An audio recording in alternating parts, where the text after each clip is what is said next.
Bien. Je suis Chancel Zouza, étudiant à la faculté de la médecine vétérinaire de la promotion A3. J'ai deux petites questions. La première, de m'apprendre surtout sur les approches liées à la mise en place de la dite recherche que nous voulons contempler. Par rapport aux normes pharmaceutiques, il est crucial de produire, mais avant de produire, avant de livrer au consommateur, il y a déjà des services qui se passent en termes de tests. Je ne sais pas, tous ces étudiants-là qui viennent d'exposer leurs fruits de recherche, est-ce qu'ils ont passé par les tests? Et ce test-là a pris combien de durée pour qu'on arrive à valider bel et bien la mise en place de ce produit. Deuxième question, s'il arrivait peut-être un étudiant passionné de la recherche, continuer toujours dans cette optique pour se lancer dans de telles recherches, est-ce qu'il y a aussi des partenaires disponibles qui pourront accompagner, n'est-ce pas, ces étudiants à mener ces étudiants sur le bon port en termes d'accompagnement sur le plan financier, sur le plan de multiples services à la recherche et autres. Merci. Sélectionnés. Et ils ont eu des fonds pour travailler, mais dans le cadre de l'université. Nous, on voulait vous poser des questions. Vous avez découvert combien d'universités au travers de ces vidéos? Je suis étudiant ici à l'UPEN, à la faculté de médecine vétérinaire, en première année de master. À propos de votre question, vous avez posé si on a découvert combien d'universités. Personnellement, moi j'ai vu l'université de Kisangani, il y a 3 à 4 vidéos qui ont passé sur ça. La première, c'est qui soutient ces travaux de recherche et comment y participer, parce que ce sont ces genres de projets que nous on préfère, parce que je trouve que c'est trop sérieux et j'aimerais savoir personnellement qui soutient. À part ça, après ces recherches, après toutes ces recherches ici, on fait quoi ensuite? Ils ont fait quoi? Ils ont mis sur le marché le produit, innové, ils se sont arrêtés là-bas, ou c'est comment en fait? Après le projet, il y a quoi? C'est le marché, c'est le business qui commence, c'est la production, parce que on a fabriqué une machine aussi. Alors, après ça, il y aura une grande production de ce genre de machines pour permettre l'innovation dans le domaine médical, ou soit on va juste s'arrêter après l'expérience. Allez, tout fan de la biso, et c'est quoi en fait? C'est un peu ça. Question brûlante de la société. Bon, alors je voudrais que nous puissions réfléchir, que nous puissions discourir. Qui prend la parole? Sous-thème sur la malaria. D'ailleurs, il y en avait plusieurs parce que nous avons nano-larves, nous avons patience qui a essayé de traiter. Donc sur la malaria, il y a plusieurs éléments. Mais maintenant, je me dis, est-ce que ces sous-thèmes, ces questions sont seulement des questions d'ailleurs et pas ici chez nous? Avec le problème qui concerne les déchets. Ici chez nous, c'est devenu comme depuis le temps, on ne sait pas comment gérer les déchets. Et ce sont ces déchets-là, parce que la population ne comprend pas que les maladies sont influencées par la présence des déchets. On a des sachets que les gens jettent partout, les poubelles et tout. Et ça influence des maladies. Donc la solution à ça, c'est d'abord un problème de mentalité. La population doit être sensibilisée à la gestion des déchets, aux conséquences que ces déchets peuvent apporter à la longue au niveau de l'air quotidien ou au niveau de l'air santé. Merci beaucoup. Moi, c'est Ismaël Moutamba. Je suis un chercheur à vie. Je ne cesse jamais de chercher. Alors, je dois d'abord commencer par une question de savoir ce qui concerne la question de la poubelle qu'on est en train de développer ici pour concevoir les déchets. J'aimerais un peu savoir sur l'innovation de ces projets-là. Est-ce qu'il y a eu au moins un moyen qu'on a eu à mettre là-bas? Une fois qu'on prend le déchet, on le met là-bas et on traite ça pour enlever quelques microbes qui sont dans les déchets pour aller jeter ça. Ou soit, on les prend toujours comme on le fait aussi d'habitude ici. On prend tous les déchets, on les jette et eux aussi prennent pour aller jeter là où ils ont toujours eu l'habitude de jeter, je ne sais pas moi où. La drépanocytose. Voilà, comme bien souvent ici chez nous, on essaie un peu de faire semblant. On peut un peu poser une question seulement aux gens qui se trouvent ici là. Combien connaissent leur groupe sanguin? Combien connaissent leur groupe sanguin? Donc, c'est ça un peu le problème de la drépanocytose ici. C'est un problème vraiment crucial. Nous, on les a vus, moi personnellement, dans ma famille, il y a un oncle qui a connu ce problème-là. On fait de mariage, donc c'est juste un manque de connaissances sur cette maladie. Plusieurs jeunes, actuellement là, on ne connaît même pas nos groupes sanguins, on n'a même pas le temps d'y réfléchir. Et moi, je nous conseillerais ici, donc avant de se marier, de pouvoir un peu connaître son groupe sanguin et puis... Premier point, je voulais rappeler la notion de la gestion des déchets. C'est ce que nous venons de passer des moments importants. Mais à un moment donné, j'ai développé une pensée. Et cette pensée m'a poussé de parler, vous allez me permettre pour le terme, de chiasme de villageoisie. Chiasme de villageoisie, ça veut dire, à Kinshasa, je dirais d'ailleurs, majorité se comporte en étant villageois. Nous qui venons d'ailleurs, nous ne savions pas vraiment la notion de gérer les déchets, du genre c'est la rue, dans des boulevards et dans des terrasses consorts. Nous avons notre manière de gérer les déchets. Une fois arrivé à Kinshasa, tu demandes à un Quinois pour Benabino et Salakawa, puis ils vont te montrer la rue.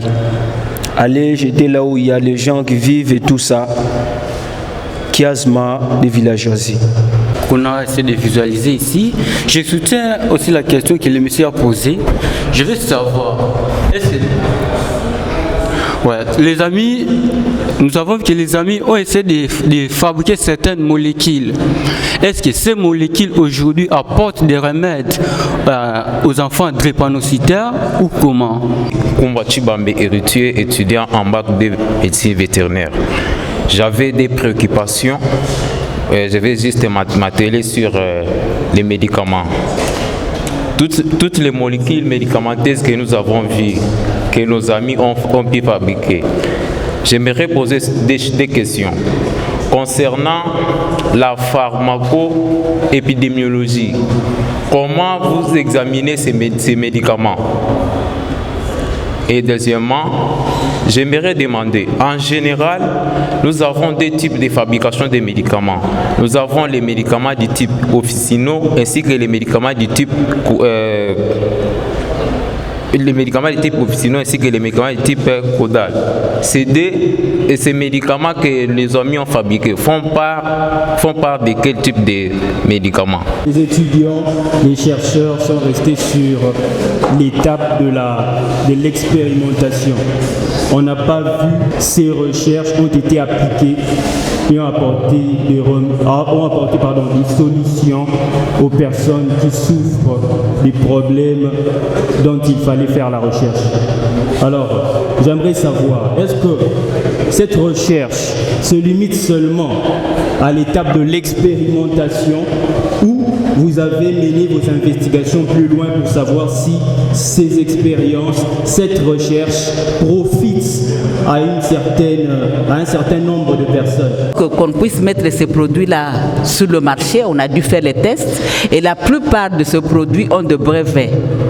Et donc ils peuvent déjà être consommables, pas seulement au Congo, mais à l'international aussi. Je vous apprends que épée royale, ça a été déjà vendu dans les salons au Cameroun et à Kinshasa, mais je pense qu'il y a un autre pays, je ne sais pas si c'est le Maroc ou quoi, où ils étaient partis avec. C'est la science. Ce ne sont pas les tradis praticiens. Donc, ils ont fait la recherche jusqu'au bout.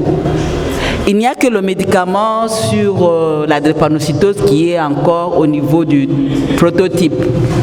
Mais elle aussi se bat pour qu'elle puisse avoir des brevets, qu'elle puisse tout avoir pour pouvoir commercialiser le produit.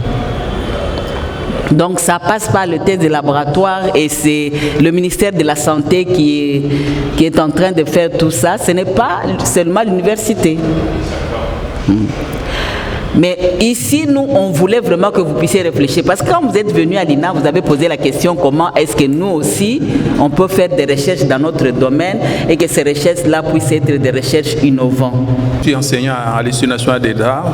J'enseigne le droit d'auteur à l'Institut national des arts. Je suis juriste de formation. Alors, les PDTA, c'est quoi? C'est un programme de déploiement des technologies, des innovations environnementales. C'est principalement pour le développement durable. Ce programme a été conçu au Canada par l'Institut francophone de développement durable, IFDD. Je crois que vous avez vu les noms en sigle. Alors, après que le programme a été conçu, il y a plusieurs partenaires qui sont intervenus. Il y a des bailleurs comme l'Union européenne et l'OIF qui ont financé le programme avec une enveloppe de plus de 4 200 000 €. Le programme a été lancé en 2021. Il concernait principalement 2 pays, le Cameroun et la RDC, parce qu'on ciblait le bassin du Congo. Or, ce sont les 2 grands pays les plus peupleux du bassin du Congo. C'est pour ça qu'on les a retenus. Alors, on a lancé un appel à candidature en 2021. Il fallait que les associations, les centres de recherche, les universités postulent. Et à l'issue de la sélection, 15 projets ont été retenus, dont 8 projets du Cameroun et 7 projets de la RDC. En RDC, il y a 4 sites pour les 7 projets. Il y a les sites Kinshasa, bien sûr, avec l'université de Kinshasa, à la faculté des sciences pharmaceutiques. Il y a 2 projets qui ont été exécutés là-bas. Il y a les projets CRITES et PIRAM, ce sont des abréviations. À Kisangani, il y a les centres de surveillance de la biodiversité qui travaillent au sein de la faculté de médecine, des sciences, qui a aussi été retenu avec quelques innovations. Et puis il y a l'université de Goma avec le projet VADEC qui c'était pour lutter contre les déchets, donc contre l'insalubrité. Et enfin, il y avait l'université évangélique de Bukavu avec un projet de valorisation des déchets. Donc la RDC, comme je l'ai dit, c'était 7 projets avec plusieurs innovations. Et l'INA, donc notre institution, a été retenue parce que nous travaillons sur la sur la communication. Donc notre projet à nous, c'est un projet sur la production et la diffusion des messages d'innovation. C'était ça notre travail. Donc nous devrions produire des vidéos sur toutes ces innovations de la RDC.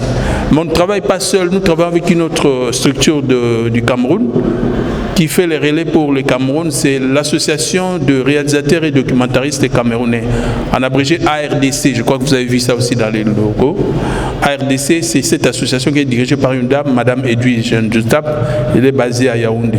Et il devait faire aussi des vidéos pour les projets du Cameroun. Et nous, on devait faire la même chose, mais nous sommes une équipe pour les projets de la RDC.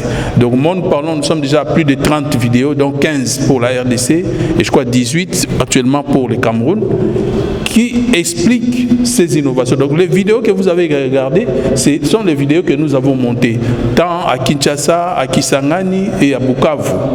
Donc, ce sont des projets qui concernent des produits innovants. Parmi ces produits, il y a des produits qui concernent la santé publique, comme les produits de lutte contre la malaria, il y a des produits de lutte contre la drépanocytose, il y a des produits de prévention comme Nanophar pour lutter contre la malaria. On peut asperger ces produits sur des rivières ou des lagunes, des îlots, des marigots pour combattre la malaria. Mais il y a aussi des projets qui concernent l'environnement, donc la lutte contre l'insalubrité. C'est ainsi que vous avez, je crois, suivi, regardez la poubelle intelligente qui a été créée à Bukavu, mais il y a aussi d'autres à Vadek. Malheureusement, nous n'avons pas encore reçu toutes les vidéos. Il y a des vidéos qui sont en cours de montage au niveau de l'université de Goma qui concernent principalement la lutte contre l'insalubrité publique. Alors, à l'étape actuelle, nous sommes en train de clôturer les projets. C'est ainsi que nous faisons ce genre de conférences pour sensibiliser les communautés, différentes communautés. Ici, c'est une communauté scientifique, mais nous sommes aussi descendus dans les églises, un peu partout, dans tous les districts de la ville de Kinshasa. Donc, vous êtes parmi les derniers que nous avons consultés. Après, nous allons lancer les mêmes vidéos dans les réseaux sociaux et nous les diffusons déjà sur les chaînes de télévision qui ont une grande audience comme la RTNC1, la RTNC2, B1, RTGA et certaines petites chaînes aussi. Et nous sommes aussi dans les réseaux sociaux et nous allons continuer à produire les émissions qui seront diffusées sur les mêmes chaînes. Donc officiellement, le projet sera clôturé le 25 septembre, tout sera bouclé. On devait clôturer en janvier, mais à cause de certaines difficultés techniques, le partenaire a proposé qu'on puisse proroger le projet jusqu'au 25 septembre de cette année. Donc on court derrière les temps, bien sûr, pour arriver à la fin. Bon, l'intérêt, c'est avoir vos avis aussi et tirer les leçons de ces productions. Il y a des produits qui sont déjà en cours de commercialisation parce qu'ils ont reçu des bailleurs qui pourront financer leur mise sur le marché. Il y a des produits qui sont passés par les essais cliniques qui attendent la commercialisation. Il y a des produits qui sont encore au niveau des prototypes. Donc, nous avons plusieurs catégories de produits. Bien sûr, ça dépend maintenant de la capacité de chaque structure à chercher des bailleurs. Mais nous faisons un plaidoyer auprès des mêmes bailleurs pour que lorsqu'ils vont concevoir la phase 2, qu'elle soit plus axée sur la commercialisation et la mise sur le marché de ces produits. Voilà ce que je peux dire pour le moment en attendant que les débats se poursuivent. Je vous remercie. Parole. Je suis Pascaline Mafuta, étudiante en bac 2 médecine vétérinaire. Ma préoccupation est celle-ci. J'aimerais savoir le symptôme que présentent les personnes atteintes de la drépanocytose et le problème qu'elles font face à la société. Des enfants SS. Ah bon, vous êtes encore jeune. Mais je vous dis que si vous avez un membre de famille qui souffre de ça, c'est vraiment une souffrance pour toute la famille. Parce qu'elle doit être transfusée régulièrement, elle souffre de beaucoup de maux, elle fait beaucoup de crises. Parfois même la croissance n'est pas normale. Vous n'avez jamais rencontré sur la route des enfants qui ont des yeux jaunes comme ça là? Bon, généralement c'est des signes que c'est un enfant SS. Mais il n'y a pas que Madame Borive a travaillé sur le traitement. C'est-à-dire c'est la prise en charge des enfants ou des adultes qui sont déjà de drépanocytose ou de drépanocytaires plutôt. Mais vous pouvez, comme l'a dit, je pense que c'est votre confrère ici qui en a parlé, avant de vous marier, faire les tests. Quand on fait le test, on connaît son état sérologique, on sait qu'on est AS. Il ne faudrait pas qu'on tombe sur un mari qui est aussi AS, parce que vous deux, vous avez le facteur S. Votre mariage va faire en sorte que vous puissiez avoir des enfants. 50% SS et 25% AA. Non, 50% AS, 25% SS et 25% AA. Mais comme on ne choisit pas dans le ventre, c'est quel enfant qui vient, tu peux aligner comme ça 3 enfants SS avant d'en avoir un qui est AS. Donc, autant faire les tests et ne pas se marier avec une personne qui a aussi un facteur S si vous-même vous en avez. Ceux qui sont AA peuvent épouser n'importe quelle fille parce que en étant AA, même si vous épousez quelqu'un qui est SS, vous allez avoir seulement des enfants AS et pas des SS. Mais si vous êtes AS et vous avez une femme qui est AS, vous avez la chance d'avoir des enfants SS. Donc, à vous, vous êtes des étudiants, sachez qu'avant de vous marier, allez faire les tests d'électrophorèse, d'hémoglobine. Est-ce que vous avez déjà entendu parler de ça? Bon, mais il y en a beaucoup qui, quand ils sont amoureux, ils oublient tout ça, n'est-ce pas? Après, ça vous rattrape et vous commencez à chercher des sorciers. Non, c'est ma tante, la pauvre tante qui n'a rien fait, mais ça devient, elle, votre bouc émissaire. Allez faire les tests. C'est le moment ici d'aller faire le test, n'est-ce pas? Voilà, c'est tout ce que nous pouvons dire.